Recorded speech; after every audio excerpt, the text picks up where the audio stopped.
त्याचं प्रकाशन करायचं आहे. बागल सरांचं लिखित आहे, ज्यामध्ये साधारणतः जे एमपीएससीचे आतापर्यंतचे पीवायक्यू जे आहे 130 प्रश्नपत्रिकेचा त्यामध्ये संदर्भ देण्यात आलेला आहे. महत्वाचे त्यामध्ये एकूण 73 टॉपिक आहेत आणि सब टॉपिक सहित म्हणलं तर एकूण 92 उपटॉपिक येत आहेत. यामध्ये सरांनी जे विश्लेषण मध्ये प्रत्येक प्रश्न आणि त्या प्रश्नाचे जे 4 ऑप्शन्स असतील त्या ऑप्शनचं प्रत्येकी असं इंडिव्हिज्युअल अनालिसिस करून आपल्याला इथे उपलब्ध करून दिलेले आहे. आणि आयोगामध्ये आतापर्यंत जे प्रत्येक प्रश्न आहेत जे हॅश मारलेले असतील किंवा ज्यांचं उत्तर करेक्ट नाही सरांनी ते सुद्धा इथे उत्तर करेक्शन करून देण्यात आलेले आहे. तर आपण सरांसाठी एकदा क्लॅपिंग करूया. जिंदगी जीना आसान नहीं होता, जिंदगी जीना आसान नहीं होता, बिना संघर्ष से कोई महान नहीं होता, जब तक न पड़े हथौड़े की चोट, जब तक न पड़े हथौड़े की चोट तब तक पत्थर भी भगवान नहीं होता, पत्थर भी भगवान नहीं होता. या ठिकाणी जे गुरुचं महत्व आहे, खऱ्या अर्थाने आपल्याला जीवनामध्ये जर पुढे जायचं असेल तर एक चांगला मित्र आणि एक चांगलं पुस्तक हेच आपल्याला पुढे घेऊन जातं. आणि या एमपीएससीच्या आपल्याला माहिती आहे कुठली परीक्षा जर द्यायची असेल तर सगळ्यात मोठा कोणता गाईड असतो तर तो असतो आपला पीवायक्यू. आणि त्याचा पीवायक्यू जर आपल्याला प्रॉपर विश्लेषण जर अवेलेबल होत असेल तर ते शिक्षक खरोखरच महान आहेत. आणि आपल्याला एमपीएससीचं आपलं जे समोरचं करिअर करायचंय त्यासाठी नक्कीच हे पुस्तक आपल्याला उपयोगी पडेल असं मी इथे इच्छा व्यक्त करतो. मी बागल सरांना विनंती करतोय की सरांनी पुस्तकाच्या संदर्भात 2 शब्द व्यक्त करावे.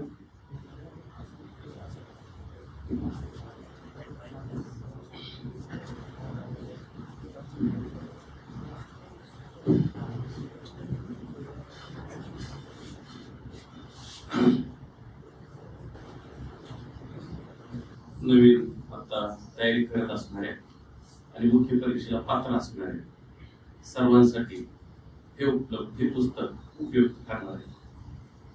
त्याच्यामध्ये आता सरांनी सांगितले की एकूण प्रश्नपत्रिका 130 आहेत. 1984 ते 2024 25 नाही टाकले कारण 25 अजून झालेली नाही परीक्षा.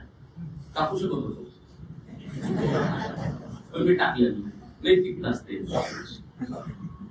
त्याच्यामध्ये 4000पेक्षा जास्त प्रश्न आहेत आणि 4000पेक्षा जास्त प्रश्न असताना त्याचं मराठीमध्ये आणि इंग्लिशमध्ये बायलिंग्वल स्पष्टीकरण आणि 4000 वाक्य करेक्ट करून दिलेत. इनकरेक्ट असल्याची करेक्ट करून दिलेत. मला वाटतं हा महाराष्ट्रातला नाही देशातला पहिला प्रयोग आहे. फक्त असं सांगितलं नाही रिव्हर्स इंजिनिअरिंग नाही केलं म्हणजे ते प्रश्न उत्तरावरून प्रश्नाचं स्पष्टीकरण नाही दिलेलं. तुम्हाला स्पष्टीकरण प्रश्नाकडे न्यायला लागेल आणि ह्या सगळ्या प्रश्नाचं उत्तर तुम्हाला मिळतील. प्लस याच्यामध्ये कॉमन एरर्स असतील. कॉमन एरर्सला मुलांचा टॉपिक ते सगळे टॉपिक दिले कॉमन एरर्सचे. तुम्हाला कसलीही शंका येणार नाही. हे पुस्तक वाचल्यानंतर मला वाटत नाही ग्रामरचं पुस्तक वापरावं लागेल.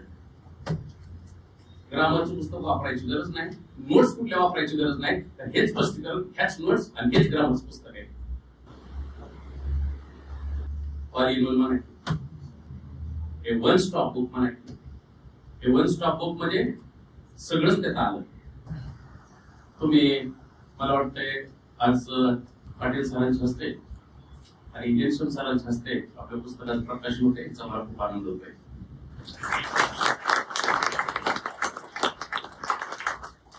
असंही म्हणताल किंवा आमच्याकडे पुस्तक आहे आम्हाला घ्यायची गरज नाही असं बी काय माझं मत नाही.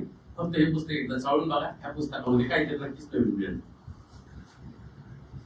चाळून बघा. 2-4 मार्काचं जरी फायदा झालं तरी आपल्याला कधी कधी गोष्टी एका मार्काने जाते. बरोबर आहे. त्याच्यामुळे ह्या पुस्तकाचा 100% फायदा होईल. मला वाटतंय तुम्हाला सर्वांना गट मुख्य परीक्षेसाठी सर्वांना शुभेच्छा. नंतर आपलं प्रकाशन झाल्याबद्दल तुम्हाला टॉपिकची नावं देतो. पुढे दाखवतोय. पीडीएफ आहे आपल्याकडे.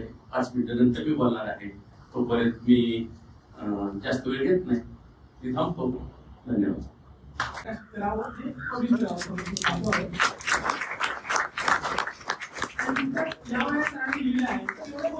उम्र थका नहीं सकती, ठोकरें गिरा नहीं सकती. उम्र थका नहीं सकती, ठोकरें गिरा नहीं सकती. यदि मन में जीत हो जीतने की तो हार भी इंसान को हरा नहीं सकती. हार भी इंसान को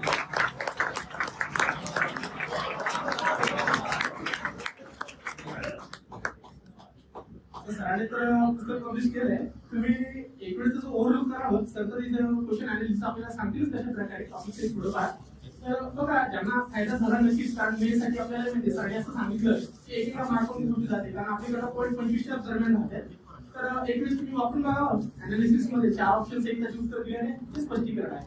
तुमची माहिती आता सर्व फर्स्ट स्पीच आहे, त्याच्यामध्ये नाउन आहे, प्रोनाउन आहे, ऍडजेक्टिव्ह आहे, वर्ब आहे, ऍडव्हर्ब आहे, प्रिपोजिशन आहे, कंजंक्शन आहे, इंटरजेक्शन.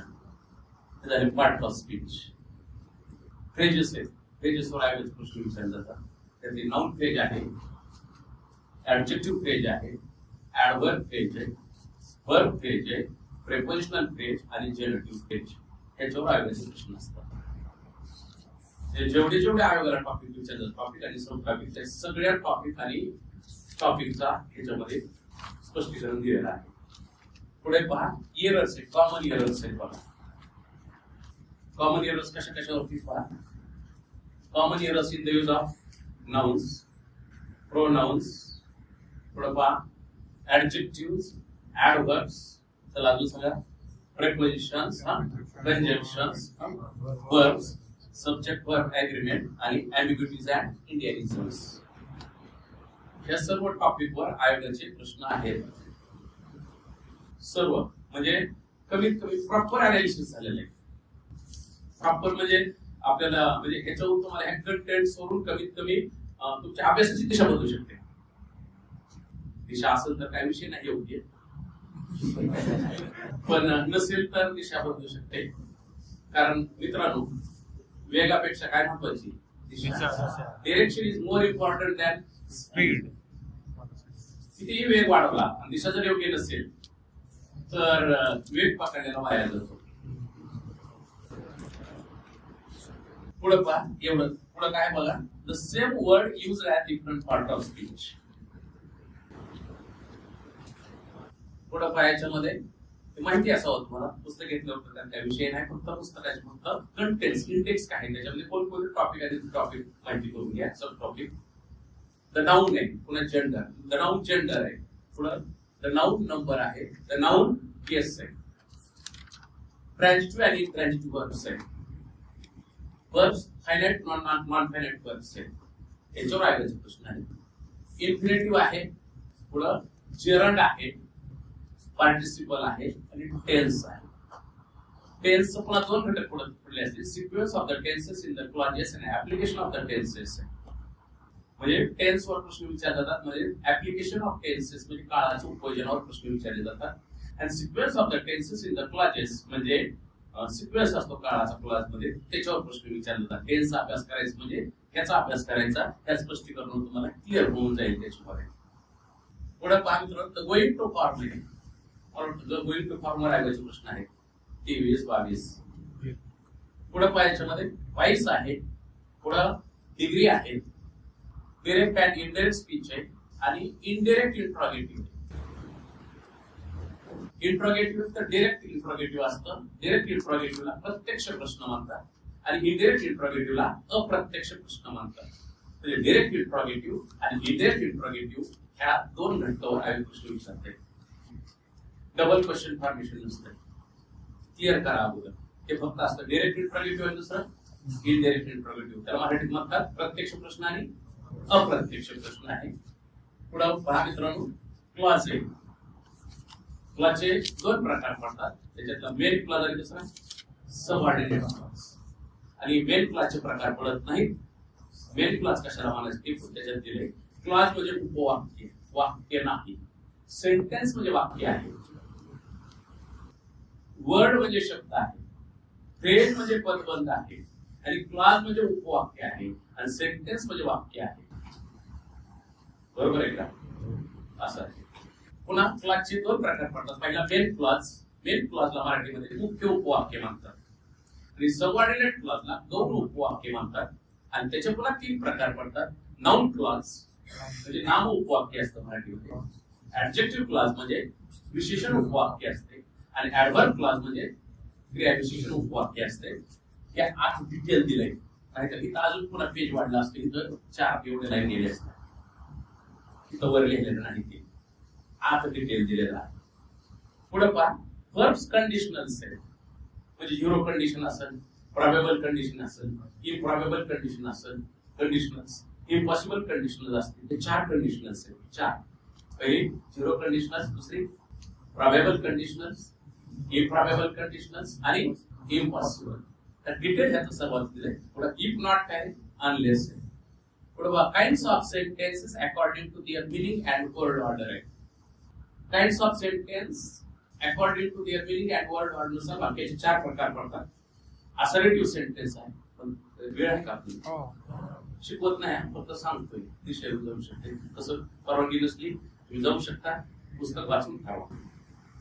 बघा नाही बघा, kinds of sentences according to their meaning and word order आहे. ह्याचे पुन्हा 4 प्रकार पडतात. कोणकोणते? Assertive sentence, interrogative sentence, exclamatory sentence आणि इम्पेरेटिव्ह सेंटेन्स. असं इथं दिलेलं नाही.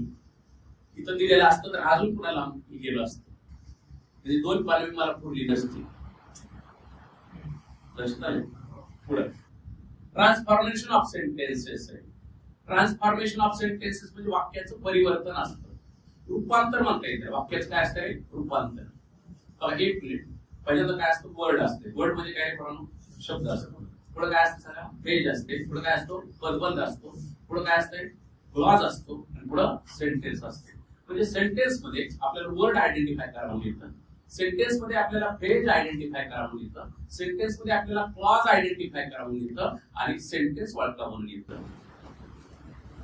अरे बरोबर का चूक? बरोबर आहे. म्हणजे वाक्यातलं आपल्याला आयडेंटिफाय द वर्ड, दुसरं काय? Identify the phrase, identify the clause, identify the sentence. मग identify the sentence according to their kinds of sentence according to their meaning and word order नुसार 4 प्रकार त्याचे. आता झाले आपले कुठले सांगा? असर्टिव्ह सेंटेन्स, त्याला डिक्लेरेटिव्ह सेंटेन्स म्हणतात. विधानार्थी वाक्य म्हणतात. आणि असर्टिव्ह सेंटेन्सला समानार्थी शब्द आहे डिक्लेरेटिव्ह सेंटेन्स. आणि डिक्लेरेटिव्ह सेंटेन्सला पण एक प्रश्न विचारतो की आपल्याला असर्टिव्ह माहित असते पण डिक्लेरेटिव्ह शब्दाचा अर्थ माहित नसतो. त्यामुळे येत असताना सुद्धा उत्तर चुकण्याची शक्यता असते. याचे 4 प्रकार. पुढे kinds of sentence according to class structure आहे. क्लासच्या स्ट्रक्चरनुसार पुन्हा 4 प्रकार पडतात. सिंपल सेंटेन्स, सिंपल सेंटेन्सला काय म्हणतात? केवळ वाक्य. कॉम्प्लेक्स सेंटेन्सला म्हणतात मिश्र वाक्य. कंपाऊंड सेंटेन्सला म्हणतात संयुक्त वाक्य. आणि कॉम्प्लेक्स कंपाऊंड सेंटेन्स त्याला म्हणायचं मिश्र संयुक्त वाक्य. हे वाक्याचे किती प्रकार झाले? 4. आणि मगाचे किती झाले? 4. टोटल किती झाले? 8. आता अभ्यास करत असताना एक क्लास खूप डिटेल दिले ह्याच्यामध्ये. तुम्हाला ह्याच्या बाहेर काहीच करायची गरज नाही. काहीच काय बघायचं पेन नाही, काही लिहायची सुद्धा गरज नाही, कारण मी सगळं लिहून दिलंय. तुम्ही पुस्तकात असं असतं इथं काहीतरी लिहावा, लिहूच नको. इथं सगळं लिहिलंय मी, तर तुम्हाला माहिती की ग्रामीण भागातील मुलांचं काय प्रॉब्लेम असतंय. आणि बरं नंतर बोलतो. पुढे बघा, ट्रान्सफर. मग अभ्यास कसं करायचा असतो? पहिला वर्डचा करायचा असतो, पुन्हा फ्रेजचा करायचा असतो, पुन्हा क्लॉजचा करायचा असतो, पुन्हा सेंटेन्सचा करायचा असतो आणि सेंटेन्सचं रूपांतर करायचं असतं. पुन्हा असर्टिव्हचं इंट्रोगेटिव्ह करा, असर्टिव्हचं एक्सक्लेमेटरी करा. हे वाक्याचं काय असतं? रूपांतर असतं. अभ्यास कसं करायचा? वर्ड आयडेंटिफाय करायचं, फ्रेज आयडेंटिफाय करायचा, क्लॉज आयडेंटिफाय करायचा, सेंटेन्स आयडेंटिफाय करायचं आणि सेंटेन्सचं ट्रान्सफॉर्मेशन करायचं. हा अभ्यास सिक्वेन्स आहे अभ्यास करण्याचा इंग्लिशचा. डिरेक्ट जाऊन आपण सेंटेन्सचा अभ्यास करू शकत नाही, कारण तो शब्द ओळखायला येत नाही, फ्रेज ओळखायला येत नाही, क्लॉज ओळखायला येत नाही आणि सेंटेन्स ओळखायला येत नाही. डिरेक्ट सेंटेन्स अभ्यास आपण करू शकत नाही. हा प्रॉपर वे आहे. मी मगाशी सांगितलं होतं की direct is more important than speed. वेगापेक्षा काय महत्वाची आहे? दिशा. ठीक आहे. पुढे ट्रान्सफॉर्मेटिव्ह सेंटेन्सेस मध्ये sentences containing the adverb too. Remote too म्हणा की यूज टू रिमोट टू केलं की यूज सो दॅट वापरतो. म्हणजे सिंपलचं काय होतं? कॉम्प्लेक्स. अफर्मेटिव्ह काय होतं? निगेटिव्ह. पुढे पाहायच्या मध्ये interchange of exclamatory and assertive sentence, interchange of affirmative and negative sentences. पुढे पहा ट्रान्सफॉर्मिंग सेंटेन्सेस कंटेनिंग नो स्लर दॅन. म्हणजे ऍस्ट्रोनेट जरी नो स्लर वापरतो म्हणजे वाक्याचा अर्थ बदलतो का? बदलत नाही. बदलतो त्याला काय म्हणायचं? बदलतो का? बदलत नाही. बदलत नाही. बघा ऍस्ट्रोनेट जरी नो स्लर वापरतो वाक्याचा अर्थ बदलतो का? नाही. टूच्या जागी सो दॅट वापरतो वाक्याचा अर्थ बदलतो का? नाही. त्याला काय म्हणायचं? ट्रान्सफॉर्मेशन. ती आहे. पुढे interchange of positive and negative sentence आहे. त्याच्यावर प्रश्न आहे पण इथं वाक्याचा अर्थ बदलतो. ते तुम्हाला पुस्तकामध्ये व्यवस्थित दिलेलं आहे. पुढे पाहायच्या मध्ये इथपर्यंत आलं. येस नो हा पुढे काय सांगा. Yes no. अजून कुठं दिसतंय का. दिसतंय का. येस नो टाइप क्वेश्चन्स आहे. पुढं WH क्वेश्चन्स आहे. रेटॉरिकल क्वेश्चन्स आहे. रेटॉरिकल क्वेश्चनवर आयोगाचे प्रश्न असतात. बऱ्याचशा मुलांना त्यातल्या काही टॉपिकची नावच माहिती नसते. तर नावच माहिती नसतील तर अभ्यास करायचा विषय आहे का. नाहीच. फक्त अभ्यास करायचं खूप सोपं आहे. कसं सांगा बरं. आपल्याला जे येतं तेच पुन्हा पुन्हा करणे. आपल्याला जे येतं तेच पुन्हा पुन्हा करणे आणि आपल्याला जे येत नाही ते अगोदर करणे म्हणजे परीक्षेत पास होणे. ठीक आहे. पुढे पाहायच्यामध्ये रेटॉरिकल क्वेश्चन्स काय सांगा. आर्टिकल्स आणि आर्टिकलचा अभ्यास करत असताना ह्याच्यात एवढं डिटेल दिलंय. आर्टिकलचा AEIOU चा काही संबंध नाही. AEIOU चा आणि आर्टिकलचा काही संबंध नाही.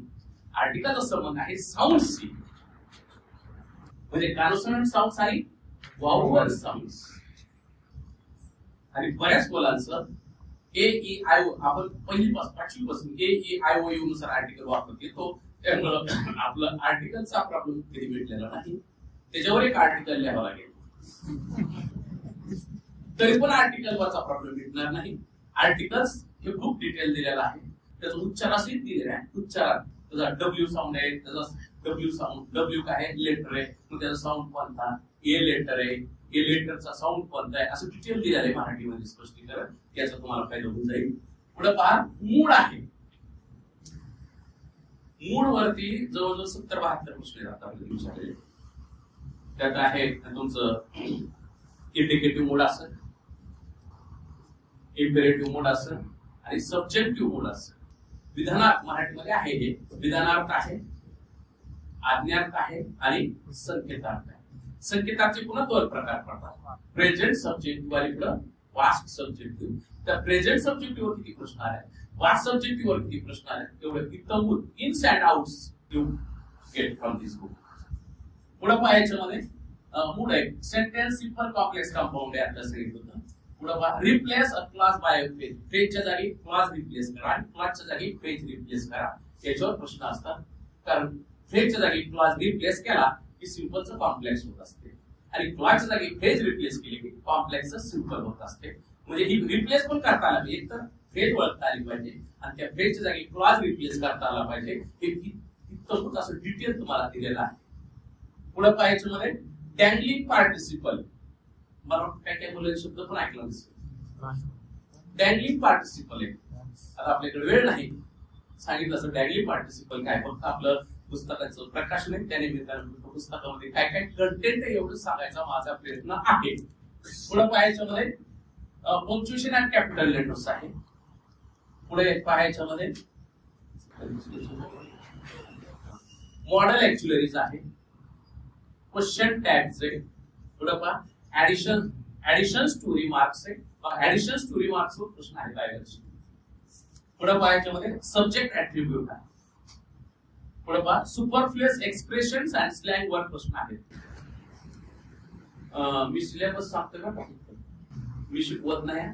फक्त हे सिलेबस आपला परीक्षेला जाण्यापूर्वी ह्या सर्व सिलेबसचा अभ्यास असणं आवश्यक आहे. कमीत कमी अभ्यास नसू दे बाबा, नाव तरी माहित असणं आवश्यक आहे. कारण पेपरला काय होतं, पेपरला गेल्यावर नंतर प्रश्न कुठल्या घटकावरचा आहेच कळत नाही. विधान बरोबर आहे. प्रश्न कुठल्या घटकावरचा आहेच कळत नाही. पण उत्तर नाही आले तरी चालेल, पण प्रश्न तरी कळायला पाहिजे. उत्तर येते पण प्रश्न कळत नाही. त्याच्यामुळे आपला प्रश्न अनुत्तरित राहतो. आपला म्हणजे आपला स्वतःचा पण अनुत्तरित राहतो. ती एमपीसीचा अनुत्तरित राहीलच राहील. आपला पण प्रश्न आपल्याला हे सिलेबस टोटल माहिती नसल्यामुळे, टोटल टॉपिक सब टॉपिक माहिती नसल्यामुळे आपलं सिलेक्शन व्हायला प्रॉब्लेम येतो. आणि आपला प्रॉब्लेम म्हणजे आपल्या घरच्यांचा आपला प्रॉब्लेम असतो. आपल्याला एमपीसीचा काय प्रॉब्लेम सुटत नाही आणि घरचा म्हणतात ह्याचा प्रश्न कसा सोडवायचा. मला वाटतं त्याच्यामुळं ती आपला प्रश्न सोडू व्याजा आणि आपण एमपीसीचा प्रश्न सोडू व्याजा. आपल्याला एमपीसी प्रश्न काय सुटत नाही आणि घरच्याला आपला काय प्रश्न सुटत नाही. म्हणजे आपले त्यांचे प्रश्न अनुत्तरित, आपले प्रश्न अनुत्तरित, कारण आपल्याला आणि आपण एमपीसी करतो. त्याच्यासाठी हा माझा छोटासा प्रयोग आहे की ह्याच्यामध्ये कमीत कमी मुलांना परीक्षेला जाताना before appearing for the exam you know the syllabus. पुढे पाहायच्या मध्ये सब्जेक्ट सुपरफ्लुअस आता झालं. कोहेजिव्ह डिव्हाइसेस आहे, त्याला काय म्हणते सांगा, डिस्कोर्स मार्कर्स आहे. क्लास एलिमेंट्स आहे, पूर्ण इंग्लिश याच्यावर फिरतात, पूर्ण इंग्लिश क्लास एलिमेंट्स वर फिरतं. क्लास एलिमेंट्स म्हणजे वाक्यातील घटक म्हणतात. वाक्यातील घटक जसं मराठीत असतंय, कर्ता असतो, वेळ आहे का तुमच्याकडे? कर्ता असतो, क्रियापद आहे, कर्म आहे, विधिपूरक आहे, क्रियाविशेषणयुक्त आहे, सकर्मक क्रियापद आहे, अकर्मक क्रियापद आहे, एककर्मक क्रियापद आहे, द्विकर्मक क्रियापद आहे, अपूर्ण अर्थाचे सकर्मक क्रियापद आहे, आकर्मक क्रियापद आहे, पूर्ण विधेयदर्शक क्रियापद, अपूर्ण विधेयदर्शक क्रियापद, कर्मपूरक आहे. हे मराठीतील व्याकरणातील वाक्याचे काय ती घटक आहेत. आणि मराठीतील वाक्याच्या घटकाला इंग्लिश मध्ये क्लॉज एलिमेंट्स म्हणतात. आणि क्लॉज एलिमेंट्स पूर्ण पेपर फिरतो, तर ऍप्लिकेशन होतं. इंग्लिश ही इंग्लिश नाही, अप्लाइड इंग्लिश आहे स्पर्धा परीक्षेला. आणि आपण ऍप्लिकेशन आपल्याला त्या परीक्षे पेपरचं विषयाचं जमत नाही, म्हणून आपल्याला पेपर अवघड जातो. बरोबर आहे. आणि आपण ऍप्लिकेशन अभ्यास करत नाही, आपण स्ट्रेट फॉरवर्ड अभ्यास करतो. त्याच्यामुळे प्रश्न अनुत्तरित राहतो. प्रश्न अनुत्तरित राहायचं उत्तर मिळालं का? हा, ठीक आहे. आता पाहायचं मध्ये क्लॉज एलिमेंट्स आहे. मग क्लॉज एलिमेंट्स मध्ये ह्याला मराठीतला काय म्हणतात? आता बऱ्याच मुलांचा काय प्रॉब्लेम असतो, तुमचं नाही, काय मुलांचा असतो, तुमचा नाही, काय मुलांचा प्रॉब्लेम असतो. त्याला काय म्हणायचं? सब्जेक्ट. सब्जेक्ट म्हणजे उद्देश, प्रेडिकेट म्हणजे विधेय, व्हर्बलाच प्रेडिकेटर म्हणतात. प्रेडिकेटर म्हणजे S plus B plus C म्हणत नाही, S plus P plus C म्हणतात. बाबा ऐकलं असेल, पी म्हणजे प्रेडिकेटर असतं, वर्ब म्हणजे प्रेडिकेटर असतं. आणि पुन्हा ऑब्जेक्ट असतं, ऑब्जेक्टला मराठीत कर्म म्हणतात. इनडायरेक्ट ऑब्जेक्ट म्हणजे अप्रत्यक्ष कर्म, अप्रत्यक्ष कर्म हे व्यक्तिवाचक कर्म असते. हे सगळे डिटेल मिळणार आहेत माझ्यात. व्यक्तिवाचक त्याला पर्सनल ऑब्जेक्ट म्हणू शकता समानार्थी. इनडायरेक्ट ऑब्जेक्ट, डायरेक्ट ऑब्जेक्ट म्हणजे वस्तुवाचक कर्म असतं. बरोबर आहे. थिंग म्हणतात. पुढे काय म्हणतात? अजून ही ऑब्जेक्ट कॉम्प्लिमेंट आहे. कॉम्प्लिमेंट म्हणजे विधीपूरक आहे. ऍडव्हर्बियल कॉम्प्लिमेंट म्हणजे क्रियाविशेषण पूरक आहे. ट्रान्झिटिव्ह वर्ब म्हणजे सकर्मक क्रियापद आहे. इंट्रान्झिटिव्ह वर्ब म्हणजे आकर्मक क्रियापद आहे. मोनोट्रान्झिटिव्ह वर्ब म्हणजे एक कर्मक क्रियापद आहे. डायट्रान्झिटिव्ह वर्ब म्हणजे द्विकर्मक क्रियापद आहे, ज्या क्रियापदाला दोन कर्माची गरज असते. आणि पुढे इंट्रान्झिटिव्ह वर्ब आहे. बरोबर आहे. आणि दुसरं ट्रान्झिटिव्ह वर्ब इनकम्प्लीट प्रेडिक्शन आहे, म्हणजे अपूर्ण अर्थाचे सकर्मक क्रियापद आहे. आकर्मक क्रियापदाला इंट्रान्झिटिव्ह म्हणतात. आणि त्यातलं इंट्रान्झिटिव्ह वर्ब कम्प्लीट प्रेडिकेशन, इंट्रान्झिटिव्ह वर्ब कम्प्लीट प्रेडिकेशन. आता मराठीचे मला सांगितलं होतं का नाही, त्याला हे इंग्लिश मध्ये शब्द आहे. बऱ्याचशा मुलांना मराठीतले शब्द माहीत असतात, इंग्लिश मध्ये शब्द माहीत नसतात. आणि ती प्रश्न आपल्याला एमपीसीचे प्रश्न सोडवून देत नाही. विधान बरोबर बरोबर आहे. आणि आपण त्याचा अभ्यास करत नाही. आपण त्याचा अभ्यास नाही केला की त्याचा आपला अभ्यास करतो. विधान बरोबर आहे. ठीक आहे, जास्त नकोय. पुढे पाहायच्या मध्ये क्लॉज रिअरेंजमेंट्स ऑफ जम्बल्ड सेंटेन्सेस आहे. पुढे पहा मिसलेनियस आहे. मिसलेनियस कविते स्पेलिंग पटका मिसप्लेन बोलला राजेश 2017 येऊन गेले. Miscellaneous spelling. पुढे पहा हे झालं, लक्षात आलं. हे काय होतं सगळं टॉपिक, सब टॉपिक. व्होकॅब्युलरी सेक्शन मध्ये काय काय आहे पहा. फ्रेजल वर्ब्स आहे, इडियम्स अँड फ्रेजेस आहेत. मला वाटतं 3.5 इडियम्स अँड फ्रेजेस आहेत. त्याचं स्पष्टीकरण, त्या पर्यायाचं स्पष्टीकरण, त्या पर्यायाचा अर्थ, त्याचा वाक्यात उपयोग, सगळ्या पर्यायांचा. म्हणजे खाली पर्याय डिक्शनरी वापरायचं नाही, कुठलं पुस्तक वापरायचं नाही, त्यात सगळं मिळून जाते. ह्याच्या बाहेर काहीच करायचं नाही, काहीच करायचं नाही. पण पाठ नाही करायचं, समजावून घ्यायचं आहे. कारण पाठ केल्यानंतर परीक्षेला आपल्याला पाठ केलेले येत नसते, समजावून घेतलेला वजन होत असते. पुढे पहा कोणतं वन वर्ड सबस्टिट्यूशन आहे, म्हणजे शब्द समूहाबद्दल एक शब्द आहे. पुढे पहा animals, birds and their sounds आहे. Animals, birds and their habitats आहे. Animals, birds and their young ones आहे. पुढे पहा सिनोनिम्स आहे, अँटोनिम्स, कॉमनली मिसस्पेल्ड वर्ड्स आहे. वर्ड्स ऑफन कन्फ्युज्ड आहे. पुढे पहा होमोनिम्स आहे, होमफाउंड्स आहे, होमग्राफ्स आहे. फॉरेन वर्ड्स अँड फ्रेज आहे. फॉरेन वर्ड्स अँड फ्रेजेस मध्ये लॅटिन आणि फ्रेंचचा जास्त समावेश होतो आपल्याकडे. पुढे पाहायच्या मध्ये पॉलिसमी आहे, डिफरंट सेट्स ऑफ मीनिंग आहे. फॉर्मेशन ऑफ वर्ड्स आहे, म्हणजे सफिक्स असेल, प्रिफिक्स असेल, इन्फिक्स असेल, क्लास चेंजिंग डेरिव्हेशनल सफिक्स असेल, क्लास मेंटेनिंग डेरिव्हेशनल सफिक्स असेल, बाउंड बेस असेल, इन्फ्लेक्शनल असेल, मला वाटतं हे शब्द वापरून आयोग प्रश्न विचारत असतात. क्लास चेंजिंग डेरिव्हेशनल सफिक्स म्हणजे पहिले तर डेरिव्हेशनल सफिक्स म्हणजे काय, इन्फ्लेक्शनल म्हणजे काय, बाउंड बेस म्हणजे काय, प्रिफिक्स म्हणजे काय, इन्फिक्स म्हणजे काय, सफिक्स म्हणजे काय, मी जे आता शब्द उच्चारले ना ते शब्दाचा वापर करून आयोग फॉर्मेशन ऑफ वर्ड्स या टॉपिकवर प्रश्न विचारत असते. पुढे पाहायच्या मध्ये लिटरल अँड फिगरेटिव्ह मिनिंग आहे, लिटररी टर्म्स आहे, पुढे फिगर्स ऑफ स्पीच आहेत आणि प्रॉव्हर्ब्स अँड सेइंग्स आहेत. मला वाटतं एवढं सगळे टॉपिक हे झाले टोटल 73, सब टॉपिक म्हणजे झाले 92. ह्याच्या बाहेर आयोगाने प्रश्न विचारला.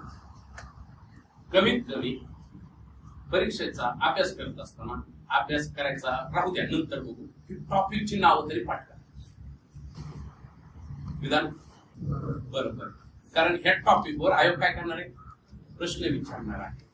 आता मला सांगा, ज्या टॉपिकवर प्रश्न विचारले म्हणजे आपल्याला काय महत्वाचं आहे, मला सांगा. सुरुवात कशामध्ये झाली पाहिजे सांगा, सिलेबस. तर हे टॉपिक आहेत. मला वाटतं काय काय टॉपिकची नाव काही मुलांनी काही म्हणतोय एका दुसऱ्या नवीनच आखली असते. विधान बरोबर, ज्यांचा अभ्यास झाला नाही त्यांना नवीन असेल तर ठीक आहे, ज्यांचा अभ्यास झाला ना त्यांना नवीन असेल तर ठीक आहे म्हणल्यावर त्यांनी सुरुवातीपासून केला पाहिजे अभ्यास. विधान बरोबर. पुढं लास्ट एक दाखवतो म्हणजे त्याच्यावर तुमच्या लक्षात येईल. हा, शब्दांची जाती बघा. याच्यामध्ये एवढंच नाही प्रश्न, मला कळून जाईल Marathi. There are 8 parts of speech in English language. Noun, नाम असं मराठी दिले, मराठी इंग्लिश, मराठी इंग्लिश.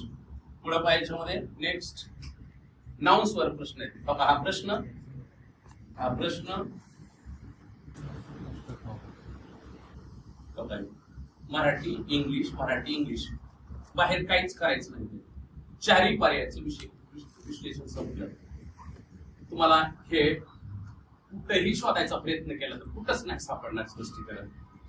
आणि दुसरा मुद्दा, जर पुस्तक वापरत असताना इतर ग्रामरचे जॉफ्री लीच वापरत असतात, लेनॅन मार्टिन, बालेंड सुरी, डेव्हिड ग्रीन वापरत असतात, रेमंड मर्फी वापरत असतात, कुठेही गेलं तर ह्याचा रेफरन्स तिथे मिळणार आहे तुम्हाला. समजा ह्याचा रेफरन्स कुठंच मिळत नसेल माझ्या नोट्स शिवाय तर विषय संपला. ह्याचा रेफरन्स सगळीकडे असला पाहिजे. विधान बरोबर, त्यावेळेस म्हणायचं ही स्पष्टीकरण व्यवस्थित आहे. पुढे पाहा लास्ट एक दाखवतो म्हणजे तुमच्या दृष्टीने 2 मिनिट. प्रोनाऊन आहे. हा कशावर टॉपिक आहे सांगा, प्रोनाऊन वरचा. तर प्रोनाऊन वरती काय केलेले पाय याच्यामध्ये काही कधीचा आहे राज्यशो 2018चा प्रश्न आहे. 24चा पण आहे मात्र 18चा का पहिल्यांदा घेतला. काही काय म्हणतात रिलेटिव्ह. हा प्रश्न रिलेटिव्ह प्रोनाउन्स म्हणजे रिलेटिव्ह प्रोनाउन्सला मराठीमध्ये संबंधी सर्वनाम म्हणतात. आणि वर्ब्स नॉन फायनाइट फॉर्म्स ह्या घटकावरचा आहे. म्हणजे हा प्रश्न एका घटकावरच नाही, किती घटकावरचा आहे, 2. मग त्याचं स्पष्टीकरण हवं आहे. एक्सक्यूज सबब कारण ही 3 वस्तू असल्यावर त्यानंतर विच हे रिलेटिव्ह प्रोनाउन संबंधी सर्वनाम येते. आणि मग हे विच पासून सुरू झालाय, हा सबऑर्डिनेट क्लास आहे. आणि कुणाबद्दल माहिती सांगतो, एक्सक्यूज बद्दल माहिती सांगतो, ह्याचं डिटेल ते ऍडजेक्टिव्ह क्लास आहे. ह्याचं स्पष्टीकरण इथं संपत आहे. एक सांगतो म्हणजे तुमच्या लक्षात येईल. पुढे पहा, तुमच्या अजून लक्षात येऊ शकतं. नेक्स्ट ऍडजेक्टिव्ह वरचा प्रश्न आहे. He was the most composer of his time. आता इथं कंपोजर हा शब्द काय सांगा, नाउन आहे. म्हणजे नामाच्या अगोदर काय सांगा, ऍडजेक्टिव्ह. मग ऍडजेक्टिव्ह येत असतं तर ह्याच्यात पर्याय इन्व्हेंटर नाउन आहे. नाउन पर्याय येणार का, नाही येणार. पुढे इन्व्हेन्शन नाउन आहे, नाउन पर्याय येणार नाही. पुढे काय आहे बघा, इन्व्हेंट वर्ब आहे आणि इन्व्हेंटिव्ह ऍडजेक्टिव्ह आहे. बघा हा पर्याय इथं कसं येत होतं. म्हणजे ती नाउन आहे, त्याचा मराठीत अर्थ आहे. म्हणजे तुम्हाला अभ्यास करायला ज्याचं बेस क्लिअर आहे का, ती सेल्फ स्टडी करू शकता. सेल्फ स्टडी ह्या पुस्तकाने तुमचा होऊ शकतो. आणि बरं, एक तर चुकीचं शिकण्यापेक्षा न शिकल्यावर बरं असतं. विधान चुकीचं शिकण्यापेक्षा न शिकल्यावर बरं असतं. कारण माहिती का, कारण आपण सेल्फ स्टडी करून अभ्यास मार्क मिळू शकतात, पण चुकीचं शिकवून आपलं सिलेक्शन होऊ नाही शकत, असं पण असू शकतं. पुढे लास्ट वर दाखवलं बघा, मूड वगैरे. हा बघा, ही प्रिपोजिशन आहे, फ्रेजेस येतात. तेव्हा ही फ्रेजेस आहेत, फ्रेजेसवर आलेले प्रश्न आहेत सगळे. पुढे बघू. नेक्स्ट होतं वेळेअभाव मी आटोपतो घेतो आहे, कारण प्रत्येकाला काही असते जायची. Common errors in the use of the pronounce आहे. प्रोनाउन्स ए बी सी आणि डी याचं स्पष्टीकरण आहे आणि वाक्य करेक्ट करून दिलं. इनकरेक्ट आहे बघा, ही करेक्ट आहे, कसं करेक्ट आहे, कसं करेक्ट आहे, सगळी वाक्य करेक्ट बघा. इनकरेक्ट आहे मग ही करेक्ट आहे बघा, ही करेक्ट आहे. तुम्हाला करेक्ट सुद्धा करायची गरज नाही. कसं करेक्ट करायचं त्याचं सांगितलेलं आहे, का चुकलंय त्याचं स्पष्टीकरण आहे, का करेक्ट कसं केलंय त्याचं स्पष्टीकरण आहे. आणि ह्या पद्धतीने तुम्हाला कॉमन एरर्स पण होऊन जाईल. लास्ट सांगतो common errors in the use of the adverbs आहे राजेश्वर 2024 म्हणजे तुमच्या इतरभूत तुम्ही पुस्तक वाचलं तर असं म्हणताल की बरं झालं बाबा आपण हे पुस्तक वाचलं, त्याचा नक्की तुम्हाला परीक्षेला फायदा होऊ शकतो. लास्ट व्होकॅब्युलरी पण दाखवतो मी तुमच्या लक्षात येईल काय काय आहे ती. हा टेन्स वरचा प्रश्न आहे बघा. टेन्स माहिती आहे ए बी सी आणि डी चारची पण माहिती आहे. त्याचं स्पष्टीकरण काय बघा, करेक्ट करून दिले त्याचं स्पष्टीकरण आहे. आणि पुढे व्होकॅब्युलरी मध्ये बघा ही व्हाईस आहे. तर बघा हा काय सांगा व्हाईस आहे म्हणजे तुमच्या सब्जेक्ट आहे, वर्ब आहे, ऑब्जेक्ट आहे, वर्ब आहे, ऑब्जेक्ट आपण सगळं अनालिसिस केले त्यात चंद वाईस वाक्याचं अनालिसिस केले. कारण ऑब्जेक्ट कळत नाही, कॉम्प्लिमेंट कळत नाही, ऑब्जेक्ट कॉम्प्लिमेंट हे कळत नाही म्हणून खाली प्रत्येकाचं अनालिसिस केलंय, त्याचं मराठी अर्थ सांगून पुन्हा स्पष्टीकरण केलेलं आहे. खाली झूम करू का, हे असं आहे एकंदरीत. ठीक आहे पुढे बघू. पुढे बघा नेक्स्ट डिग्री आहे. पुढे क्लॉज आहे बघा. आणि 2 मिनिट त्याला सगळं बघून जाऊ. बघा हे काय सांगा ऍडजेक्टिव्ह क्लॉज रिलेटिव्ह क्लॉज म्हणजे विशेषण वाक्य आहे. म्हणजे ऍडजेक्टिव्ह क्लॉज खाली रिलेटिव्ह प्रोनाउन्स संबंधी सर्वनाम आणि रिलेटिव्ह ऍडव्हर्ब्स म्हणजे रिलेटिव्ह प्रोनाउन्स आणि रिलेटिव्ह ऍडव्हर्ब म्हणजे संबंधी सर्वनामे आणि संबंधी क्रियाविशेषणानं ऍडव्हर्ब क्लॉज मेन क्लॉजला जोडला जातो. सबऑर्डिनेट क्लॉज कंजक्शन न जोडला जात नाही. लक्षात आलं का काय सांगितलं सांगा. ऍडजेक्टिव्ह क्लॉज हा मेन क्लॉजला कुणी जोडला जातो, relative pronouns relative adverbs subordinate conjunction adjective clause मध्ये वापरत नाही.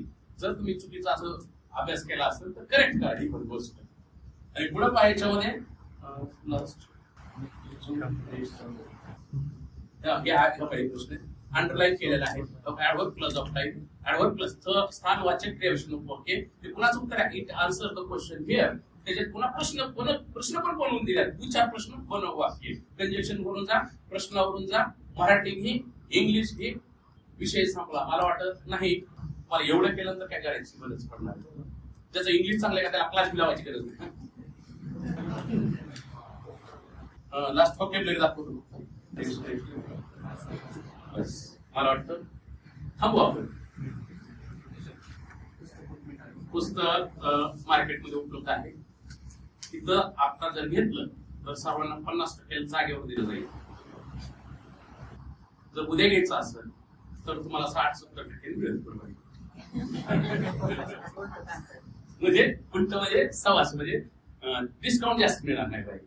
तिथं आता संधी आहे प्रकाशनाची. ही पाटील सर आणि एन सरांमुळे मी तुम्हाला 50% ऑन द स्पॉट पुस्तक घेऊन जातो. जर पुस्तक नाही आवडलं तर पुस्तक परत घ्यायची जबाबदारी मी. याच्यापेक्षा अजून काय हवंय, अजून तुम्हाला काय विचारायचंय? मला वाटतं पुस्तक ज्यांना पाहिजे असेल त्यांनी तास संपल्यानंतर पुस्तक चालून बघा, नंतर रिप्लाय द्या. धन्यवाद.